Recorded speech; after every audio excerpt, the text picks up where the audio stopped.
Boss നമസ്കാരം. നമസ്കാരം. 2026 നിയമസഭാ തെരഞ്ഞെടുപ്പിലെ ദയനീയമായ തോൽവിക്ക് ശേഷം LDFിൽ ചില അഴിച്ചുപണികൾ നടക്കുന്നു.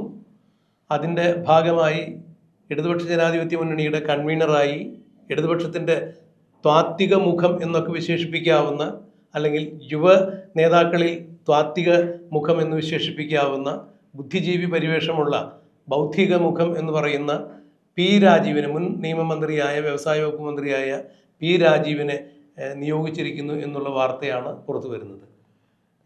ഏതാണ്ട് മൃതപ്രായമായിരിക്കുന്ന ഇടതുപക്ഷ ജനാധിപത്യ മുന്നണിയെ വീണ്ടും വർദ്ധിത വീര്യത്തോടു കൂടി, ആരോഗ്യത്തോടു കൂടി പൊതുസമൂഹത്തിലേക്ക് തിരിച്ചു കൊണ്ടുവരുന്നതിന് ഇത്തരം ചില മാറ്റങ്ങൾ നല്ലതായിരിക്കും എന്ന് കണക്കാക്കിക്കൊണ്ട് തന്നെയായിരിക്കും ഇടതുപക്ഷ ജനാധിപത്യ മുന്നണിയിലെ യുവാക്കൾക്കിടയിൽ വളരെ സ്വാധീനമുള്ള, താത്വിക ചിന്താഗതിയുള്ള, കമ്മ്യൂണിസ്റ്റ് പ്രസ്ഥാനത്തിൻ്റെ താത്വികാവലോകനങ്ങളിലെല്ലാം കൃത്യമായ അവഗാഹമുള്ള പി രാജീവിനെ തന്നെ ആ സ്ഥാനത്തേക്ക് കൊണ്ടുവന്നത് എന്ന് വേണം മനസ്സിലാക്കാൻ. കൂടാതെ മന്ത്രിയായും MLA ആയും എല്ലാം ഉള്ള പ്രവർത്തന പരിചയം, പാർട്ടി ക്ലാസുകൾ കൃത്യമായി അറ്റൻഡ് ചെയ്യുകയും അല്ലെങ്കിൽ ഒരു പരിധിവരെ പാർട്ടി ക്ലാസുകൾക്ക് നേതൃത്വം നൽകാനുള്ള അവഗാഹം നേടിയിട്ടുള്ള ഒരു കമ്മ്യൂണിസ്റ്റ് സൈദ്ധാന്തികൻ എന്ന നിലയിലെല്ലാം രാജീവിനെ ഇടതുപക്ഷ ജനാധിപത്യ മുന്നണിയുടെ കൺവീനർ സ്ഥാനത്തേക്ക് പരിഗണിക്കുമ്പോൾ ഏത് തരത്തിലുള്ള ഒരു മുന്നേറ്റമാണ് രാജീവിലൂടെ ഇനി, അല്ലെങ്കിൽ ഏത് തരത്തിലുള്ള ഉയർത്തെഴുന്നേൽപ്പാണ് രാജീവിലൂടെ CPM ലക്ഷ്യം വയ്ക്കുന്നത് എന്നുള്ളതാണ് പൊതുജനം ഉറ്റുനോക്കുന്നത്. എങ്ങനെയാണ് ഒരു ഇലക്ഷൻ സ്ട്രാറ്റജിസ്റ്റ് എന്ന രീതിയിൽ, ഒരു മാധ്യമപ്രവർത്തകൻ എന്ന രീതിയിൽ ഫവാസ് ഇതിനെ നോക്കിക്കാണുന്നത്? നിലവിലെ LDFിൻ്റെ കൺവീനർ എന്ന് പറഞ്ഞാൽ TP രാമകൃഷ്ണനാണ്. അപ്പം നമുക്ക് അദ്ദേഹം ഈ പറഞ്ഞ പോലെ അദ്ദേഹത്തിൻ്റെ അടുത്ത ടേമിലോട് കൂടി ഏകദേശം 75 വയസ്സ് തികയും. ഒന്ന്, പ്രായത്തിൻ്റെ പ്രശ്നമുണ്ട്. രണ്ടാമത്തെ കാര്യം, അദ്ദേഹത്തിന് എത്രത്തോളം LDF കൺവീനറായി നിന്ന് നല്ല രീതിയിൽ കൊണ്ടുപോകാൻ പറ്റി എന്നുള്ള വലിയൊരു ചോദ്യമുണ്ട്. കാരണം CPIയും CPMും തമ്മിൽ, LDF എന്ന് പറഞ്ഞാൽ ഒരു മുന്നണിയാണല്ലോ, ഒരു പാർട്ടിയുടെ മാത്രം കുത്തകയല്ല. ഇപ്പം തന്നെ നമുക്കറിയാം CPI ഈ ഉപപ്രതിപക്ഷ നേതാവുമായി ബന്ധപ്പെട്ടിട്ട് വലിയ തരത്തിലുള്ള പ്രശ്നങ്ങൾ ഉണ്ടാക്കുന്നു. തങ്ങൾക്കത് വേണമെന്നില്ല, യാതൊരുവിധ വിട്ടുവീഴ്ചക്കും നമ്മൾ സംസാരിക്കുന്ന ഈ സമയം വരെ CPI നിന്നിട്ടില്ല എന്നുള്ളതാണ്. ഒരു മാസം പിന്നിടുമ്പോഴും അതിലൊരു തീരുമാനമായിട്ടില്ല. അതെ. അപ്പം ഈ പറഞ്ഞ പോലെ സർക്കാർ വന്നൊരു മാസം കഴിയുന്നു, എന്നിട്ടും ഇതേവരെ പുതിയ LDF കൺവീനറിനെ തിരഞ്ഞെടുക്കാൻ പറ്റില്ല. സാധാരണ ഈ ഇലക്ഷൻ കഴിഞ്ഞ ഉടനെ ഉണ്ടാകുന്ന പ്രക്രിയയാണിത്. വിത്തിൻ 1 വീക്ക് ഈ ഒരു സാധനം വരാറുണ്ട്. പക്ഷേ ഒരു മാസം കഴിഞ്ഞിട്ടും CPMൻ്റെ ചരിത്രത്തിലെ ഏറ്റവും വലിയ ലാഗാണിത്. കാരണം പാർട്ടിക്കുള്ളിൽ തന്നെ വലിയ തരത്തിലുള്ള പ്രതിസന്ധി ഉണ്ട് എന്നുള്ളത് വളരെ കൃത്യമാണ്. ഒരു ഭാഗത്ത് CPM, മറുവശത്ത് CPIയും തമ്മിൽ നിലവിൽ ഈ പറഞ്ഞ പോലെ മുൻ വ്യവസായ മന്ത്രിയെ കൊണ്ടുവരാൻ ഉദ്ദേശിക്കുന്നു എന്നുള്ള തരത്തിലാണ് ഒരു വാർത്തകളെല്ലാം പുറത്തു വരുന്നത്. നമുക്കറിയാം, നിലവിൽ കളമശ്ശേരിയിൽ മത്സരിച്ച് തോറ്റ ആൾ കൂടിയാണ് പി രാജീവ്. പക്ഷേ പി രാജീവിന് എത്രത്തോളം മുന്നേറ്റം കൊണ്ടുവരാൻ പറ്റും എന്നുള്ള വലിയ ചോദ്യത്തിനാണ്. കാരണം CPIയെ മരിക്കണം. CPI പറഞ്ഞ പോലെ CPM വലിയ രീതിയിൽ തോറ്റതോടുകൂടി CPI ഒരു കാര്യം ഉറപ്പിച്ചിട്ടുണ്ട്, അവർക്ക് വലിയ തലത്തിൽ തോൽവി വരും. അപ്പോൾ ഇതാണ് CPIയെ സംബന്ധിച്ചിടത്തോളം ഏറ്റവും നല്ല ടൈം, ബാർഗെയിൻ ചെയ്യാൻ പറ്റിയ ഏറ്റവും നല്ല സമയമുണ്ട്. കാരണം CPM തളർന്ന് തരിപ്പണായി ഒരു വർഷത്തെ ഈ പറഞ്ഞ പോലെ പാർട്ടി സംസ്ഥാന സെക്രട്ടറിക്കെതിരെയും മുൻ മുഖ്യമന്ത്രിക്കെതിരെയും പാർട്ടിക്കുള്ളിൽ CPMൻ്റെ ഏറ്റവും താഴെത്തട്ടിൽ ലോക്കൽസ് കമ്മിറ്റിയിലും ബ്രാഞ്ച് കമ്മിറ്റിയിലടക്കം CPMനെതിരെ പറയുന്നു. അപ്പം എന്തുകൊണ്ടും CPM അവരുടെ മോശമായിരിക്കുന്ന സമയമാണ്. അപ്പോൾ ആ സമയം യൂട്ടിലൈസ് ചെയ്യുക എന്നുള്ളത് CPIയെ സംബന്ധിച്ചിടത്തോളം വളരെ കൃത്യമായ ഒരു സ്ട്രാറ്റജി തന്നെയാണ്.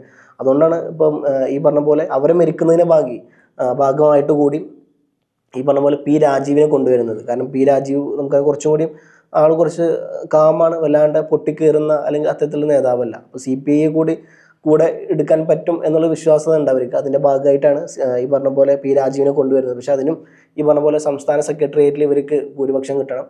ഇക്കാര്യം ചർച്ച ചെയ്തിട്ട് അവിടെ തീരുമാനമാവണം. എന്തായാലും എനിക്ക് തോന്നുന്നത് എന്തായാലും തീരുമാനമാവും. കാരണം നിലവിൽ പറഞ്ഞ പോലെ പിണറായി വിജയൻ്റെ പിടി സംസ്ഥാന സെക്രട്ടേറിയറ്റിലുണ്ട്. അത് സംസ്ഥാന സെക്രട്ടേറിയറ്റിൽ മാത്രമല്ല, പോളിറ്റ് ബ്യൂറോയിലും അദ്ദേഹത്തിൻ്റെ പിടി ഉണ്ട് എന്നുള്ളത് വളരെ കൃത്യമാണ്. അതുകൊണ്ടാണല്ലോ അദ്ദേഹം വീണ്ടും പ്രതിപക്ഷ നേതാവായി വന്ന് തോറ്റിട്ടും മുഖ്യമന്ത്രിയായി 2 വട്ടം ടേം നിന്നിട്ട് അദ്ദേഹത്തിൻ്റെ കാരണം കൊണ്ടാണ് ആ പാർട്ടി തോറ്റത്. എന്നിട്ട് വീണ്ടും അദ്ദേഹം തന്നെ പ്രതിപക്ഷ നേതാവായി വരുന്നു. അപ്പോൾ പാർട്ടിയിലും PBയിലൊക്കെ അദ്ദേഹത്തിന് കൃത്യമായ മേൽക്കോയ്മയുണ്ട്. അപ്പോൾ അതിൽ യാതൊരുവിധ തർക്കമല്ല. അതുകൊണ്ട് തന്നെ പി രാജീവ് തന്നെ വരാനാണ് നിലവിൽ ചാൻസ് ഉള്ളത്. എന്തായാലും ഈ ഇടതുപക്ഷ ജനാധിപത്യ മുന്നണിയെ സംബന്ധിച്ചിടത്തോളം, വിശേഷിച്ച CPMനെ സംബന്ധിച്ചിടത്തോളം, അത് ആരോഗ്യപരമായി വലിയ രാഷ്ട്രീയ ആരോഗ്യം നഷ്ടപ്പെട്ട് നിൽക്കുന്ന ഒരു സമയം തന്നെയാണ്. ഇപ്പോൾ ഫവാസ് സൂചിപ്പിച്ചതുപോലെ 2 വട്ടം കേരളത്തിൽ CPM തുടർഭരണം കിട്ടുക എന്ന് പറഞ്ഞാൽ ചരിത്രത്തിൽ ആദ്യം തന്നെയാണ്. അപ്പോൾ 2 വട്ടം 10 വർഷം കേരളം ഭരിച്ച പിണറായി വിജയൻ എന്ന മുഖ്യമന്ത്രിയുടെ കീഴിൽ ഇടതുപക്ഷ ജനാധിപത്യ മുന്നണി ശോഷിച്ചു പോയി അല്ലെങ്കിൽ മൃതപ്രായരായി തീർന്നു എന്നുള്ളതാണ് 2026 നിയമസഭാ തെരഞ്ഞെടുപ്പ് ചൂണ്ടിക്കാണിക്കുന്നത്.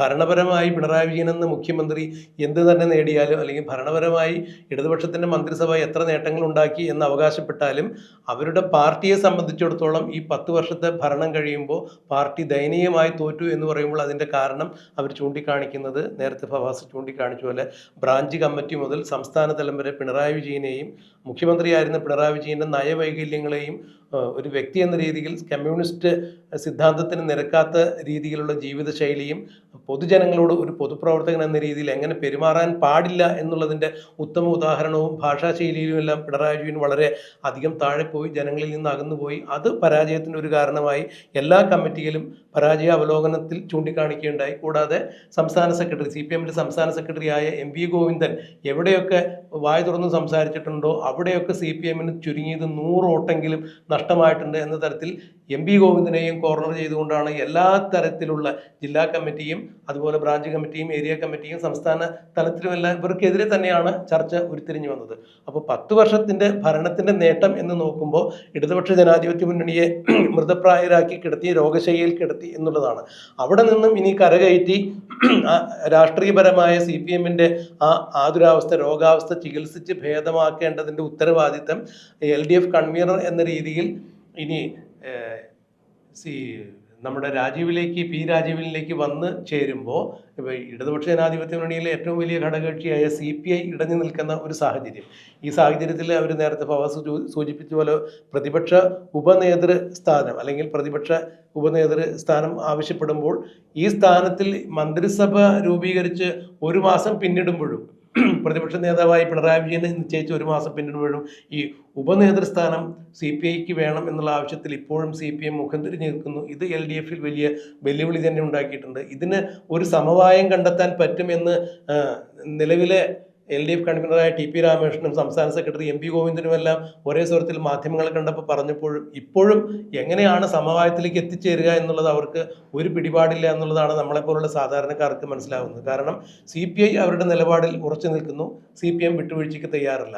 35 സീറ്റിൽ മാത്രം ഒതുങ്ങിപ്പോയ ഇടതുപക്ഷ ജനാധിപത്യ മുന്നണി നിയമസഭയിൽ വളരെ ശോഷിച്ച അവസ്ഥയിൽ നിൽക്കുന്നു. 102 സീറ്റോടുകൂടി UDF വൻപിച്ച ഭൂരിപക്ഷത്തിൽ ഭരണം നടത്തുമ്പോൾ ഈ 35 പേരുടെ ശബ്ദത്തിന് ആക്കം കൂട്ടാതെ അതിൽ നിന്ന് ഇനി CPI കൂടി വേറിട്ടൊരു ബ്ലോക്കിൽ അവിടെ നിന്നും ഈ ഉപനേതൃസ്ഥാനത്തിൻ്റെ പേരിൽ തെറ്റിപ്പിരിഞ്ഞു പോയി വേറൊരു ബ്ലോക്കായി നിയമസഭയിൽ ഇരിക്കുകയാണെങ്കിൽ LDFന് അതിൽ പരം മറ്റൊരു ദോഷം സംഭവിക്കാനില്ല. മാത്രമല്ല രാഷ്ട്രീയ സാഹചര്യം അനുകൂലമല്ല എന്ന് കണ്ട് CPI മറ്റേതെങ്കിലും തരത്തിലൊരു രാഷ്ട്രീയ കൂടുമാറ്റത്തിന് വഴിവെക്കുകയാണെങ്കിൽ അല്ലെങ്കിൽ അത്തരം ചില തീരുമാനങ്ങൾ കൈക്കൊള്ളുകയാണെങ്കിൽ തീർച്ചയായും അതും ഇടതുപക്ഷ ജനാധിപത്യ മുന്നണിക്ക് വലിയ ദോഷമാകും. ഇതിൽ നിന്നെല്ലാം മറികടന്നുകൊണ്ട് രണ്ടു കൂട്ടർക്കും അല്ലെങ്കിൽ CPIക്കും CPMനും ദോഷം ചെയ്യാത്ത രീതിയിൽ എങ്ങനെയൊക്കെ യോജിച്ചു പോകാൻ പറ്റുമെന്നൊരു ഫോർമുല കണ്ടെത്തി മുന്നോട്ട് പോകാൻ വേണ്ടി ഉള്ള തീരുമാനങ്ങൾ കൈക്കൊള്ളുന്നതിൽ പുതിയ LDF കൺവീനറായി വരുന്ന ആൾക്ക് വലിയ തലവേദനയായിരിക്കും. അത് രാജീവാണെങ്കിൽ തീർച്ചയായും രാജീവിനെ സംബന്ധിച്ചിടത്തോളം അത് വലിയ വെല്ലുവിളി സൃഷ്ടിക്കുന്ന കാര്യം തന്നെയാണ്.